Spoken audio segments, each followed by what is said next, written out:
குளிக்கும் அனைவருக்குமே மோட்சம் கிடைத்து விடுமா? வாருங்கள் பார்க்கலாம். நம்ம சேனலை புதுசா பாக்குறவங்க, சேனல் உங்களுக்கு பிடிச்சிருந்தா சப்ஸ்கிரைப் பண்ணிக்கோங்க. பெல் ஐகானையும் கிளிக் பண்ணிடுங்க. ஆல் பட்டனையும் அழுத்த மறந்துடாதீங்க. கங்கையில் குளித்தால் நாம் செய்யும் பாவங்கள் எல்லாம் நீங்கி மோட்சம் கிடைக்கும் என்பார்கள்.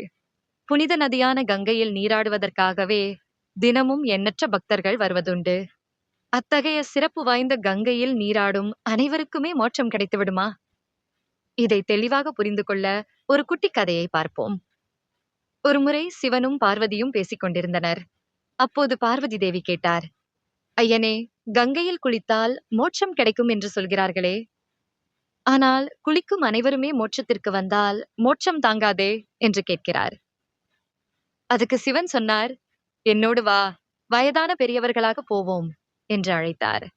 கங்கை கரையை அடைந்த சிவன், நான் இப்போது கங்கையில் விழுந்து விடுவேன், நீ உதவிக்கு யாரையாவது கூப்பிடு, ஆனால் எந்த பாவமுமே செய்யாத ஒருவர்தான் என்னை வந்து காப்பாற்ற வேண்டும் என்று சொல்லிவிட்டு ஆற்றில் விழுந்தது போல நடித்தார்.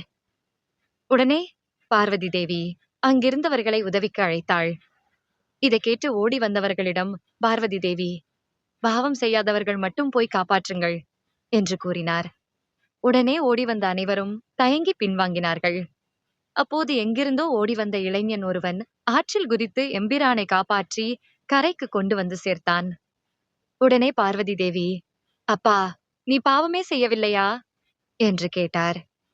அதற்கு அந்த இளைஞன் சொன்னான், கங்கையில் இறங்கினால் நான் செய்த பாவங்கள் எல்லாம் மறைந்து விடுமல்லவா, பிறகு என்னால் அவரை காப்பாற்ற முடியும் என்று நம்பி செய்தேன் என்று கூறினான். பார்வதி தேவியிடம் சிவபெருமான் கூறினார், கங்கையில் குளிக்கும் அனைவரும் நம்பிக்கையோடு குளிப்பதில்லை, கடமைக்கே என்றுதான் கங்கை ஸ்நானம் செய்கிறார்கள்.